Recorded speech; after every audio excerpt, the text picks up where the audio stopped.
Combat Center. I'm Alex Donno, alongside, as always, Mr. Johnathan Ramlakhan. How are you? Wonderful as always. More fun. Excited to talk about more fights. Neither Jonathan nor I had tickets to the gun show, but Frank Zaffere brought the gun into the studio tonight. Frankie Z, how are you? I'm good. Sorry, guys. I came back from a calisthenic workout and didn't have time to change, but pardon my No one's attire. complaining. Normally, I wear like a blue, button up, so it's a new look for me. Yeah, normally he's got the dress shirt on. So what brings us together on this fine Wednesday evening? The former UFC weight champion. Honestly, guys, I forget that he doesn't have the belt because he is the uncrowned lightweight champion, was stripped of his title due to what might have been a faulty hotel scale before fighting Justin Gaethje. Charles Oliveira has doubled down on his call out of Conor McGregor. He wants to fight Mystic Mac. And Oliveira has admitted what everybody already knew, right? That fighting Conor McGregor, it's great for your bank account. So he's looking for that payday, no question. But, fellas, Oliveira also brought up he wants this fight for his legacy, because even though Oliveira is the lightweight king right now, whether he technically has the belt or he doesn't technically have the belt, we all know he's the lightweight king ever since Khabib Nurmagomedov retired. I don't think there's any questioning that right now, my friends. And it's interesting talking, Frank, about cementing your legacy by fighting a guy who's only actually won one fight in the last 5 years.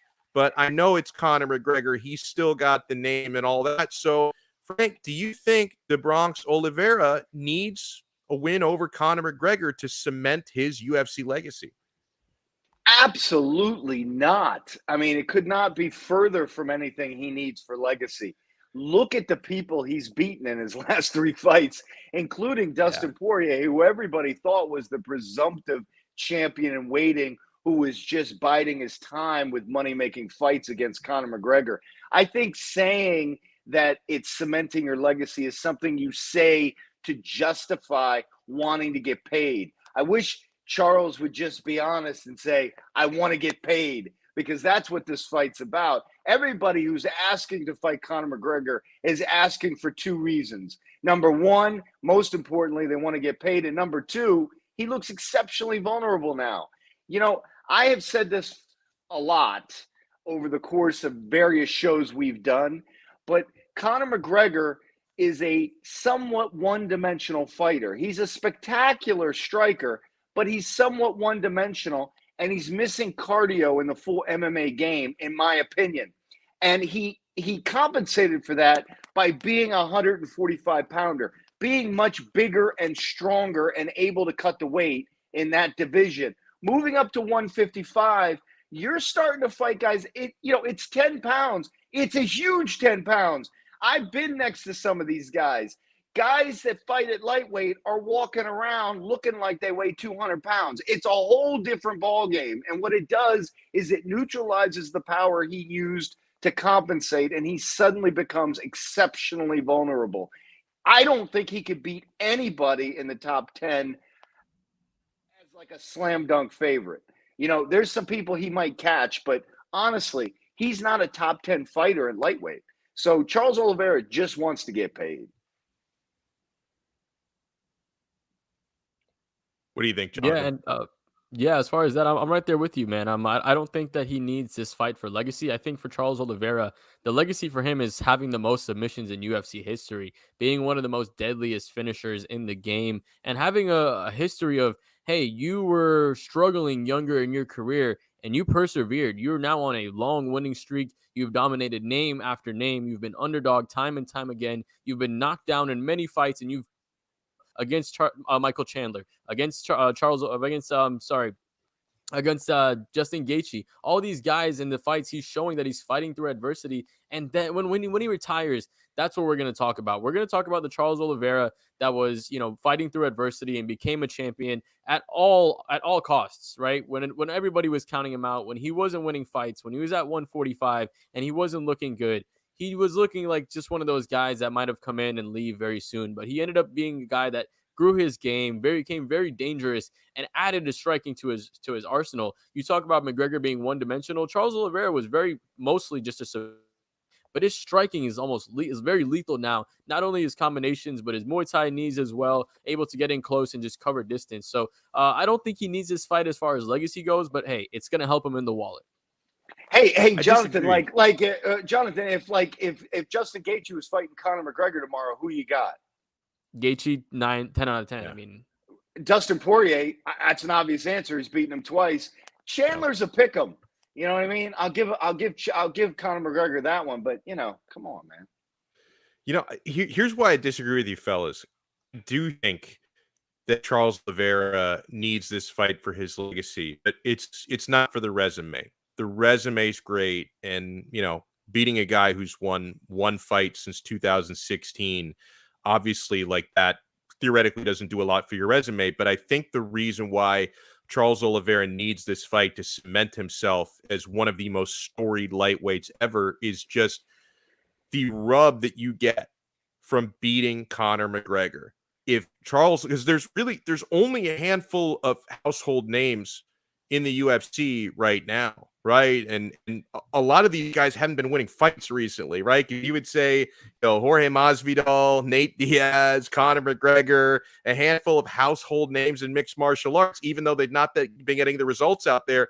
I think Charles Oliveira, when you talk about legacy, he wants to be talked about as a UFC lightweight the same way BJ Penn gets talked about by old timers, me and Nick, right?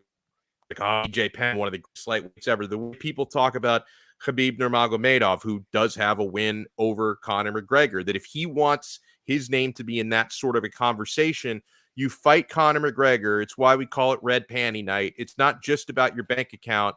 There's going to be several million people who watch it, right? I don't know how many millions of people exactly, because I don't have the pay-per-view figures right in front of me right now, but there's a lot of people watch Charles Oliveira beat Michael Chandler, and a lot of people watched him beat Justin Gaethje, but a lot more people would watch him beat Conor McGregor. So the resume, to me, that's not what I'm looking at here, but I'm looking at the legacy. People are going to really remember, not the three of us and not Joel in the chat, who we watch every freaking fight, but for the people who don't watch every fight and maybe cherry pick a handful per year, they're going to remember, Frank, Charles Oliveira against Conor McGregor. Yeah, can I make two more points on that, though? My first point is it pisses me off that Conor McGregor is so damn popular because he's likely to get a shot like this and he doesn't deserve it. That pisses me off because if he catches Charles Oliveira, suddenly he's champion. And he's not anywhere near deserving of that opportunity. So that pisses me off. And then I forgot my second point. Oh, my second point was, I apologize. I'm a little dizzy from my workout. My second point is that the monster in the light heavyweight division, the gorilla in the room, the legacy tarnishing entity that still hovers around MMA, his name is Khabib Nurmagomedov.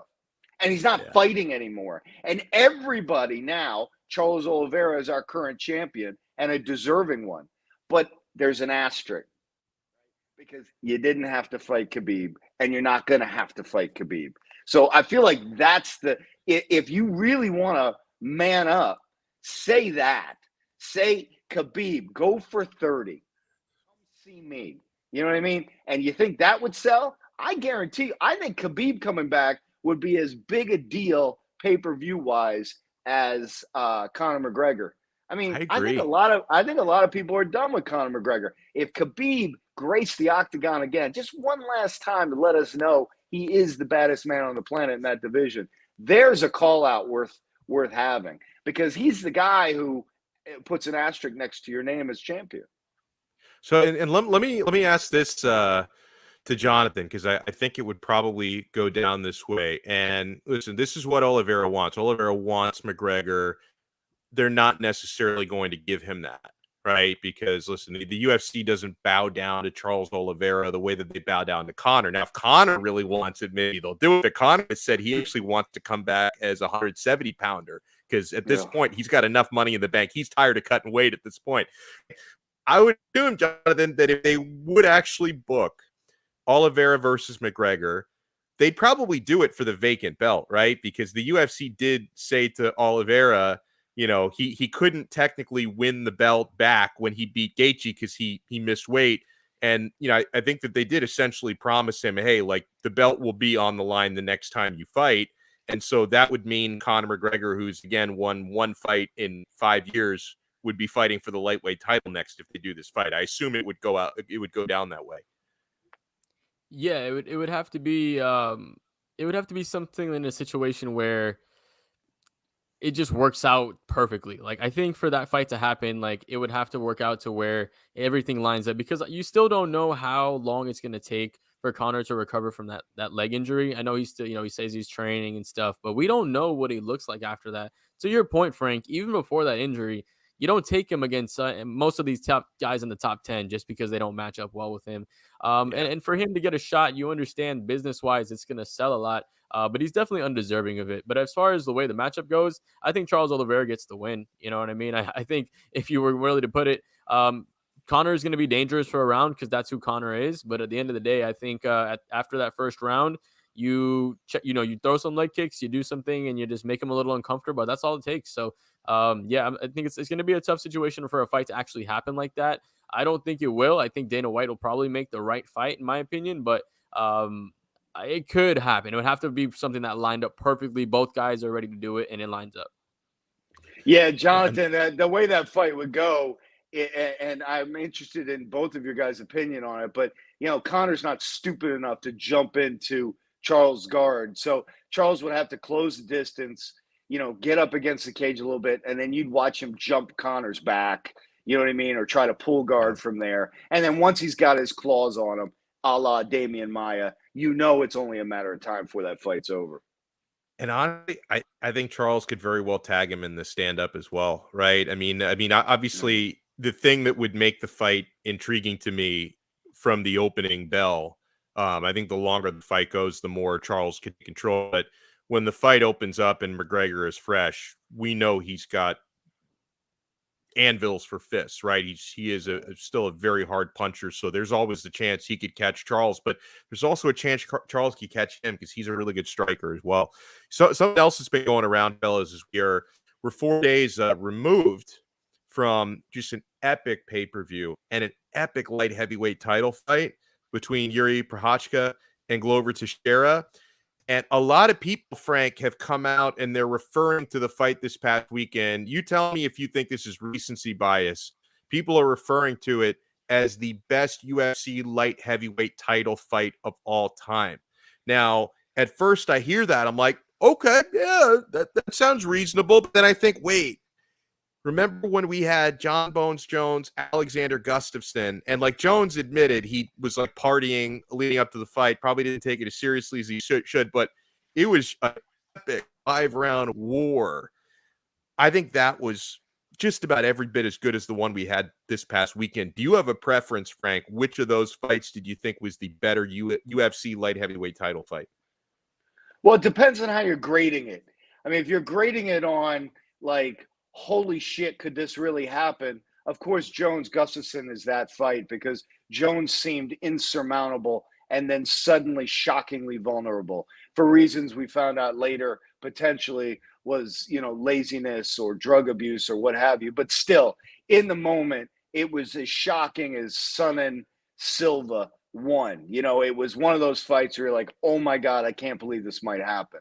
But if you're grading it in terms of watching two exceptional mixed martial artists quite literally leave it all in the octagon, quite literally put every ounce of what they have in the fiber of their being in an effort to try to win a fight, then the fight we just saw last Saturday is almost a tearjerker. Like, you are seeing men give 100% of themselves in an endeavor. And I got to tell you, even in a sport populated by men and women who are braver than we could possibly imagine, it's rare when you see people lay it all out like that. And then you add to the fact that Glover's 42 freaking years old, and you're just taken aback by it. I rewatched it because my coach Brian told me that it actually brought a tear to his eye because he was watching it and thinking like, wow, like what these guys are doing is just unbelievable. What they're, the effort that they're putting forth. There wasn't a break. You know what I mean? There wasn't a feeling out. I mean, it was nonstop, 100%. Lay it all out there, and it's I mean, it's a gift. We got a gift on Saturday, but And the big, coming, yeah. yeah. Well, Well, and the I big was just thing going for to me. say. Oh, go ahead. Go ahead.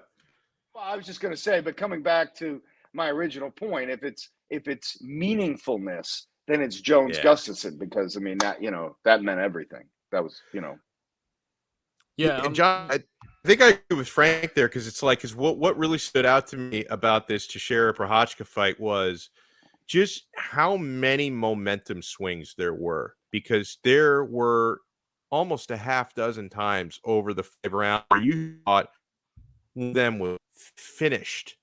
Teixeira's all over his back. Teixeira's pounding him. Prochazka is done. Prochazka is beating Teixeira's face in. It looks like he's out on his feet. He comes back. Like, that was so wild, the momentum swings, because that fight could have been finished a handful of times. Yeah, I mean, just to reference to this, I mean, call the ambulance, but not for me. Essentially, that's what the whole fight was. Like, they were just doing that back and forth, back and forth. I mean, that's awesome. if you judge the fight itself, the better fight was the one that was more recently, right? But if you're taking a look at the big picture of like you said, Frank, the prestige of John Jones, the undefeated status of him, he looked vulnerable for the first time. That's something you have to take into account as well. But if I had to pick which one of these fights was just more epic, I would have to take the one that was just recently, because to your point, Alex, the momentum swings is what made that fight so good. It wasn't just, okay, one fighter was getting the edge. Oh, fighter B is coming back. No, it was Glover to, Jiri, back and forth. You don't know who won the round because both guys nearly finished the other guy. It was that close. And that was what the beauty of this fight was, because going into the 5th round, Jiri Prochazka was down on every single scorecard, and he was also down on that round. He almost got knocked out at the beginning of the 5th round. And for him to get a submission with 28 seconds 28. to go in the 5th round, that's a buzzer beater. We saw a buzzer beater in MMA terms. Like, you don't get to see that very often. I'm going to go with the fight we saw recently with Jiri and Glover. Jonathan, Dean Thomas always talks to us about trying to tell fighters in the corner, don't give up. There's still a chance. You don't have to tell Jiri. He just knew that. That's part of his DNA. It's awesome. I mean, it's awesome. Well said. Real quick before we say goodbye, we have Johnathan Ramlakhan in here, who is our resident PFL expert, and I enjoy what PFL is doing. The event is coming Friday. Collard Martinez in the main event.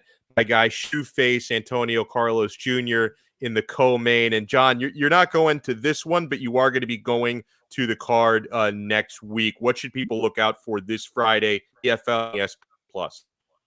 Yeah, PFL this weekend. I mean, Clay Collard has just been on absolute fire. He had a fight with Jeremy Stevens, an ex-UFC guy, which was potentially a fight of the year contender. Definitely the best fight in the PFL. And we got to look out for some young up-and-comers too. They got Josh Silveira, who's a double champ in LFA, coming over into PFL, and he's undefeated right now. So a couple of great fights. We got a couple of champions coming on there, a couple of up-and-comers. I'm going to be posting some clips of the interview questions that I had from today from the media day. So I'm going to post all those throughout the next couple of days. And next week, I'll post the live interviews as well with them when I'm out there in Atlanta.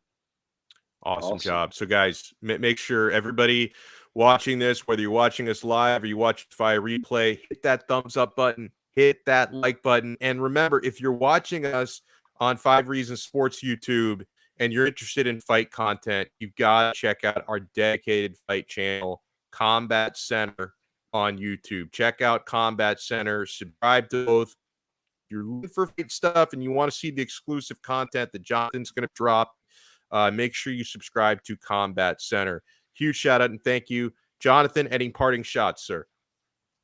Okay, this weekend as well, they have a very exciting card for UFC this weekend. It's going to be Emmett versus Cater, which is going to be a banger. Kevin Holland's also fighting on that card, which is one of my favorite fighters.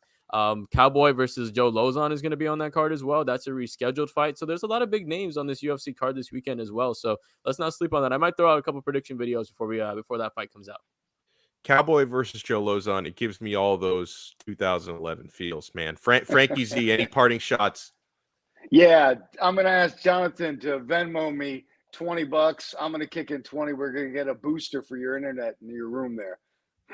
Yeah, I'm so sorry. When we do shows before dark, I do them in the home office, hard connected to the Ethernet. When we do shows after dark, I got to get in the far corner of my house so I don't wake up my son while he's sleeping. And the Wi-Fi over here, it's the wild, wild west. We will talk to you guys again next time on another episode.